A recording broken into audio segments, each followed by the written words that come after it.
Boa noite, está começando mais um Coletiva aqui na TV São Judas. No programa de hoje vamos falar sobre a liberação do porte de armas. Nossos convidados de hoje são Adelson Lima, ex-comandante da GCM de Ribeirão Pires, e Oséias Francisco da Silva, mestre em segurança pública e autor do livro Um Novo Modelo de Segurança para o Brasil. Boa noite, Oséias. Boa noite, Francisco. Boa noite, Adelson. Boa noite. Eu sou Gabriel Cavalari, estou aqui com Samuel Lima, Amanda Ferreira, Isabela Conrado, Luana Nascimento e Renan Dantas. Nosso programa começa agora.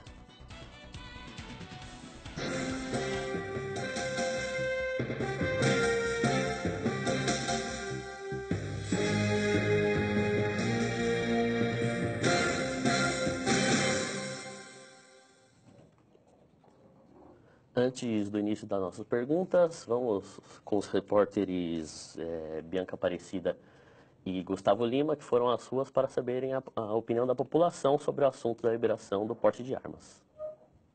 Não. A favor. Eu sou contra. Armar as pessoas não soluciona a grande questão da violência. E as pessoas também...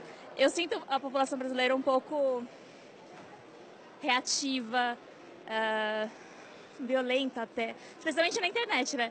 E você armar, simplesmente colocar a arma na mão de uma pessoa sem treinamento, sem orientação, sem nada, pode levar a mortes, a acidentes.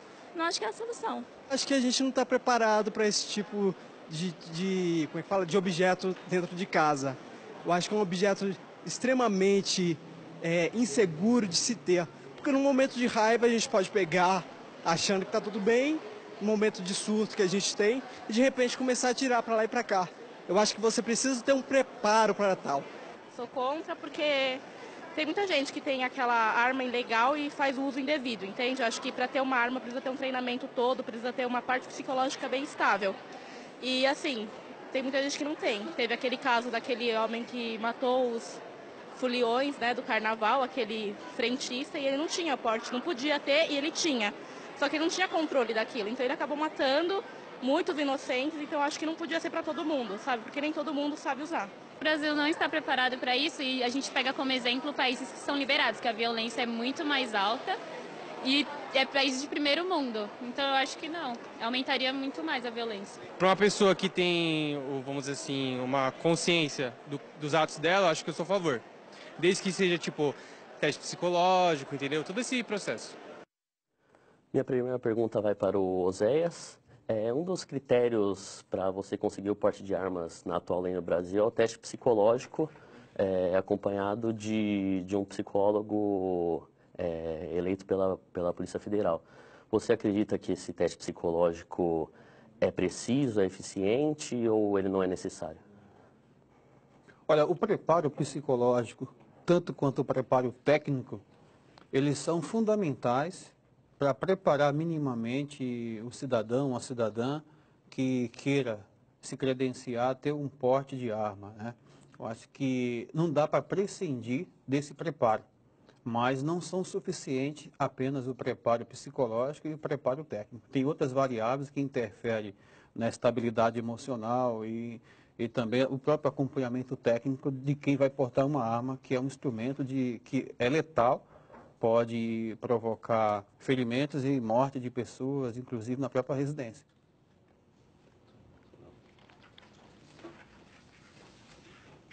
A minha pergunta é para o comandante Lima.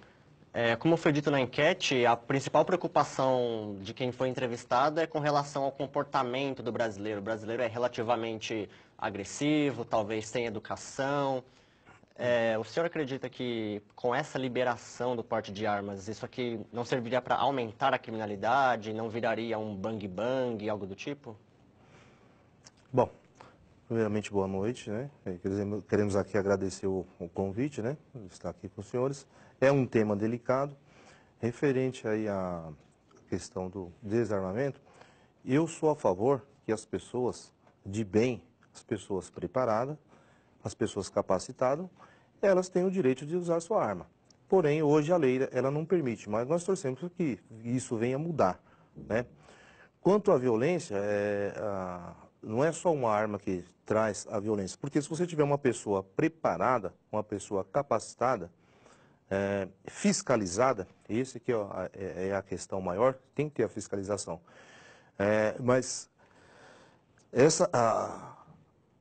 essa pessoa, ela tem o direito de se defender, essa pessoa ela tem o direito de se proteger, proteger sua família, proteger o seu bem, que é o que não acontece hoje. Hoje quem anda armado? Pela lei, a polícia. Mas hoje a gente vê uma outra situação divergente disso, que é o quê? O bandido com alto poder de fogo, que nem a polícia própria tem em uso atual.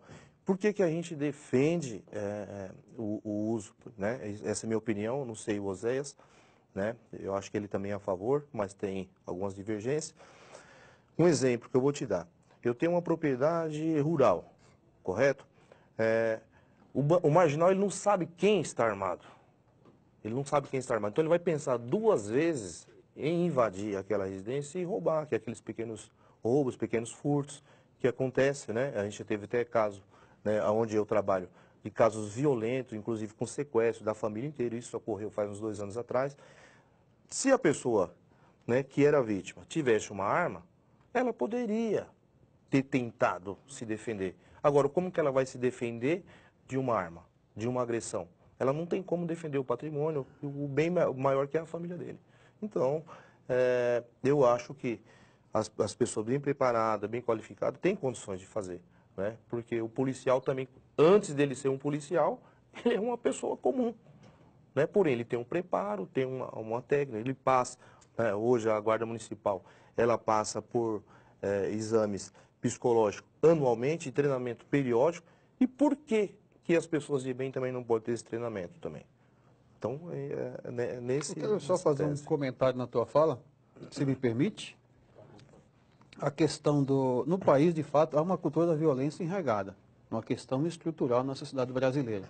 Então, um país que tem, em média, 60 mil homicídios anos e tem praticamente quase o mesmo número de acidentes de trânsito com fatalidade, então chegando a quase 100 mil mortes, somando a violência urbana com a violência no trânsito, são números que superam guerras que acontecem há anos no mundo todo.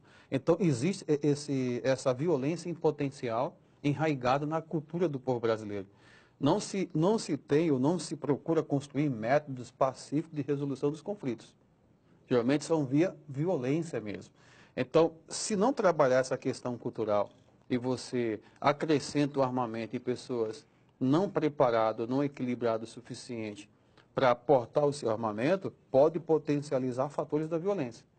Isso pode acabar servindo como um dos instrumentos de violência. Hoje é um carro no trânsito, é uma faca, mas quem tem arma mata, e a maioria das armas que se envolvem em crime são armas ilegais, né?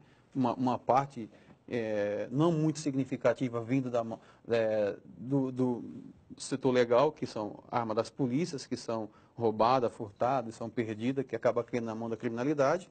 Mas dentro de todos os armamentos que se utilizam na criminalidade, é o menor número, né? Então, a cultura da violência potencializa, inclusive, esses números aí. Isso não tira o direito de um cidadão portar uma arma, se defender. Porque quem tem que garantir, a priori, a segurança da população, do cidadão, é o Estado brasileiro, né? O Estado tem um dever de garantir a segurança. Mas, infelizmente, o Estado se tornou totalmente impotente diante da criminalidade. A segurança pública não consegue dar segurança devida ou minimamente à população. E a população se sente refém da criminalidade que cresce a cada dia, apavora o Estado e oprime a população. E qual que é a saída? Eu acho que a sobrevivência, para sobreviver, um dos instrumentos que acaba entrando em pauta é o armamento. Mas tem que ser debatido amplamente com a sociedade, inclusive o processo de preparação, que já está na lei, tá? Eu vi a resposta do pessoal na pergunta. É muito comum a população achar que é só chegar numa loja e comprar arma. Não é. Existe um critério muito rigoroso, tanto para a compra da arma, o controle do Exército Brasileiro, a preparo e o controle da Polícia Federal. Ninguém pega uma arma sem passar por esses critérios. Sim, então, aproveitando o gancho do comandante Lima, que colocou sobre a liberação do armamento como uma defesa para as famílias, né, para os cidadãos de bem. E pensando nessa banalização, né, na facilitação do armamento, da arma dentro de casa, eu gostaria sobre a experiência no meio, né, da polícia mesmo, como é ter uma arma em casa. Porque uma pessoa tem a posse, só que tem outras pessoas ali dentro, sobre esse risco mesmo da arma ali numa casa, com outras pessoas que não têm a preparação que um policial tem. E eu imagino isso em ampla escala, o quão perigoso seria isso dentro desse pequeno espaço que é a família. Sim. Primeiramente, quando a gente fala que você tem uma pessoa qualificada, né, ela tecnicamente preparada, e a lei do desarmamento, ela recomenda que você tenha um local adequado, né, para que você tenha a guarda dessa arma, a cautela dessa arma. Então, você não pode ter um acesso a todas as pessoas, até porque você tem criança. Nem nós que somos profissionais, né, a gente deixa uma arma largada, ou com fácil acesso. A nossa arma ela é muito bem preservada, lugar guardado, inclusive com todas as travas de segurança. Então, pensando em segurança, você tem que ter pelo menos a segurança da cautela da arma. Então, eu não vejo que isso seja um problema, né? Não vejo que isso seja um problema, porque você tem uma pessoa preparada, ela vai estar A pessoa tem que guardando. pensar na segurança. Guardando essa arma com segurança também, com certeza. Entendi. Boa noite. Ainda pegando esse gancho de segurança familiar, o Brasil tem um histórico muito grande de violência doméstica, né? Nós somos o 5º país do mundo que mais mata mulheres. Isso é real, é cotidiano aqui no Brasil. A minha questão é a seguinte: se nós temos um histórico muito intenso de violência, de mulheres sendo assassinadas, de mulheres sendo violentadas dentro da própria casa, a liberação do porte de arma não ia piorar, não ia agravar muito mais esses números, mesmo com o teste psicológico, porque não é fácil saber qual é o pai, qual é o marido que violenta, qual é o pai, qual é o marido que bate na esposa dentro de casa. Na opinião de vocês dois, não seria um agravante? Pode ser que sim, pode ser que não. Mas eu penso o seguinte: aquela mulher que está sendo violentada, sendo agredida por um suposto esposo violento, drogado, alcoolizado ou violento pela própria natureza, se ela tiver uma arma para se defender, eu prefiro ela do que ele, do que o agressor. No sentido de proteção da própria mulher. Eu acho que ele até pensaria 2 vezes antes de agredir, ou inclusive ameaçar uma mulher que portasse uma arma. Então, nesse sentido, poderia inclusive diminuir a violência. Ele sabia que além tinha uma mulher em potencial também para se defender. Tem esse aspecto também. Obviamente que pela cultura da violência, que isso é muito visível no Brasil, e pelo certo machismo que ainda se prolonga na sociedade brasileira, números vergonhosos que envergonham a nossa nação brasileira, que envergonham os homens brasileiros, o índice de assassinato de mulher, de violência doméstica no país. Infelizmente, a Lei Maria da Penha, ela não foi suficiente para, pelo menos, prevenir esses atos, ou se não prevenir, reprimir adequadamente em tempo hábil, com a medida necessária. Não tem contribuído muito, porque aumenta a cada dia, porque a lei, ela é frouxa demais, omissa demais, ou o judiciário é moroso demais, no sentido de pegar os processos e transformar isso numa pena para os seus agressores. Então, pode ser que aumente a violência, mas também pode ser que diminua a violência a partir do momento que o agressor tenha consciência de que a sua esposa, a sua namorada também tem condições de se defender. A violência do homem sobre a mulher, o elemento principal é a covardia mesmo. Ele só vai agredir porque sabe que a mulher ela tem algumas fragilidades referentes a ele. Porque se a mulher tiver ou em pé de igualdade, ou tiver superioridade, seja do ponto de vista de defesa, com certeza isso vai contribuir para reduzir as violências contra a mulher. É uma medida que não seria mais adequada. Mas como nós estamos vivendo num período de incivilização, de quase uma barbárie pelos números que nós temos, seria minimamente para a proteção da própria mulher. Boa noite para os dois. Boa noite. Segundo dados da Delegacia de Homicídios, mais de 80% dos casos de mortes por armas de fogo no país, eles são causados por motivos fúteis, crime de ódio, vingança, crime passional. No caso de trânsito, no caso de uma liberação do porte de arma para o cidadão comum, Vocês não acham que a violência, nesse caso, aumentaria? Ou se não aumentaria, de que forma? Como seria trabalhado isso para que esses crimes fúteis não aumentassem? Olha, é muito parecido com a pergunta anterior, né? Porque nós estamos no campo de conjecturas, né? A gente está avaliando o futuro a partir do que nós temos hoje no presente no país, né? Então, a gente vai conjecturar sobre se vai melhorar a segurança pública ou se vai piorar o quadro da violência no Brasil a partir do armamento na mão da população.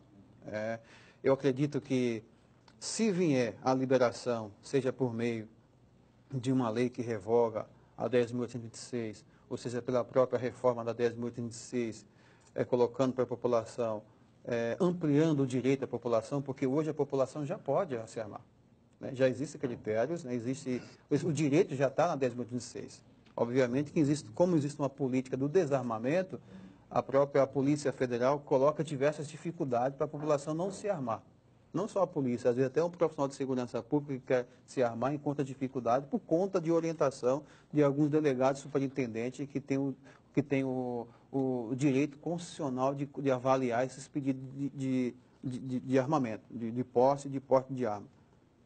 Pode aumentar? Obviamente que pode aumentar.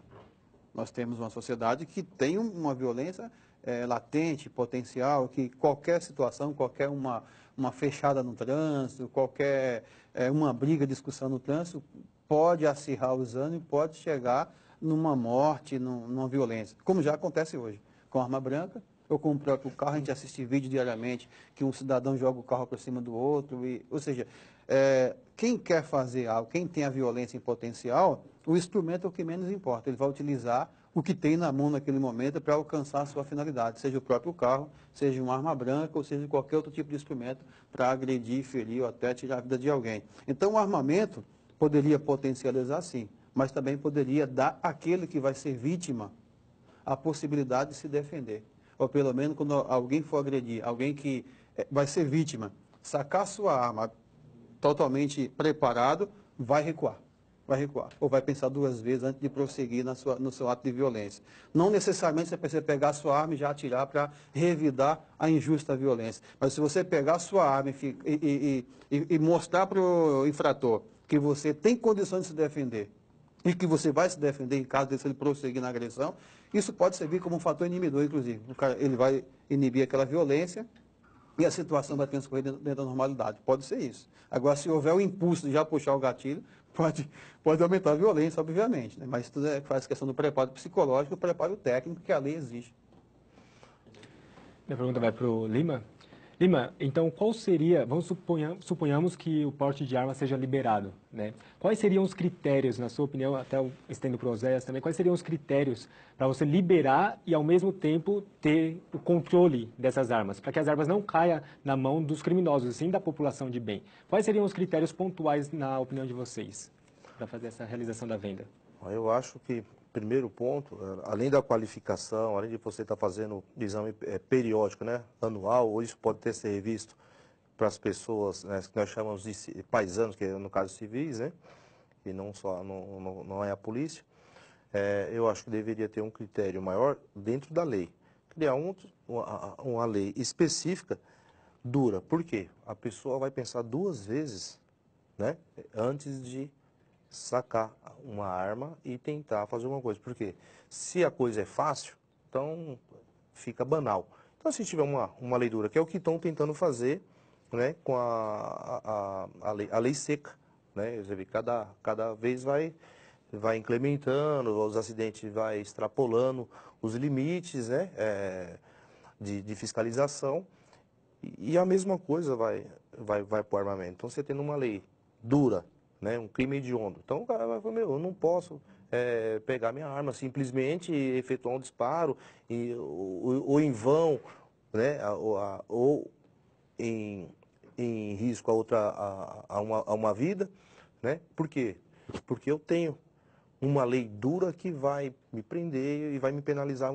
Então, além do preparo técnico, além do preparo psicológico, da fiscalização é óbvio, né? A polícia ela tem que ter esses dados, tem que saber quem está armada, né? Que é diferente de hoje. Hoje, quem está armado? Hoje é a polícia e o bandido, Isso entre aspas. Né? Por quê? Porque muitas pessoas ela têm a sua arma com registro dentro da sua residência. Então ninguém sabe quem tem, não é isso? Então não está proibido você ter uma arma, você só não tem o porte para você sair na rua. Então, eu acho que nós estamos falando de porte, então o porte de arma ele tem que ser bem fiscalizado, com a lei dura, né? E com as qualificações que a gente falou, as qualificações técnicas, né? Tanto psicólogo como um profissional, né? Bem qualificado para estar cedendo esse porte. E criar critérios de maneira muito mais efetiva. Por exemplo, o indivíduo que tem um porte de arma, tem a posse da arma, e se envolver em ocorrência de violência doméstica, envolver embriaguez, acidente de trânsito, violência de trânsito, tem que ser caçado imediatamente. Né? Tem que criar mecanismos legais de ações imediatas, de cassação. Né? Porque se isso vira uma normalidade, vai se banalizando tanto a arma como a violência em si. A violência em si. Tem pesquisas importantes no país que boa parte da população concorda com o marido batendo em mulher. Né? E ainda fala que a mulher é culpada porque apanhou. Né? Tem pesquisa que boa parte da população vai nessa direção. Né? Porque fala que a mulher provocou. Ela fez alguma coisa para receber uma agressão de um fulano. Então, existe uma certa naturalização da violência e banalização da violência e da vida como um todo. Né? Então, o mecanismo que possibilite uma ação imediata de cassação e de punição sobre aquele que tem um armamento é necessário, porque já tem as certidões, você tem um histórico de envolvimento criminal, já é um fator que dificulta. Mas depois que você tiver um armamento, se envolver com a questão de embriaguez, porque não combina trânsito e embriaguez não combina, é morte. Armamento, embriaguez, entorpecente, qualquer tipo de droga, não combina. E qualquer sintoma de agressão, evidência de agressão nos lares, na vizinhança, no trânsito, isso tem que ter uma ação imediata, né, de cassação e punição do direito, inclusive até definitivo. Né, até definitivo da questão do armamento. O armamento muda a vida das pessoas. Tá? O armamento, qualquer indivíduo que está acostumado a usar arma, ele vai saber que ele é uma pessoa com arma, outra pessoa sem arma. A arma, ela tem um paradoxo muito fundamental, que ao mesmo tempo que ela possibilita a segurança, também ela traz um estado de insegurança permanente. Né? Quem tem arma vive de uma forma insegura permanentemente. É uma insegura de uma prevenção de você ficar sempre criando um ambiente, antecipando situações para você reagir. Né? Isso é a vida policial. O policial pensa em situações o tempo todo e como que vai reagir. E mesmo assim, o número de policiais, aí policiais, eu estou falando de guardas civis municipais, polícia militar, civil federal, o número de policiais, o ano passado morreu mais de 500 policiais no país. Né? Então, o número de policiais que morrem em ocorrência de reação é muito alto. Estou falando policiais, alguém que tem preparo técnico, preparo psicológico.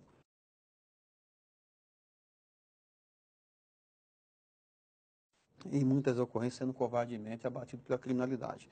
Agora, a população que vai ter uma arma, que se não fazia parte da agenda rotineira dele ficar pensando em criminalidade,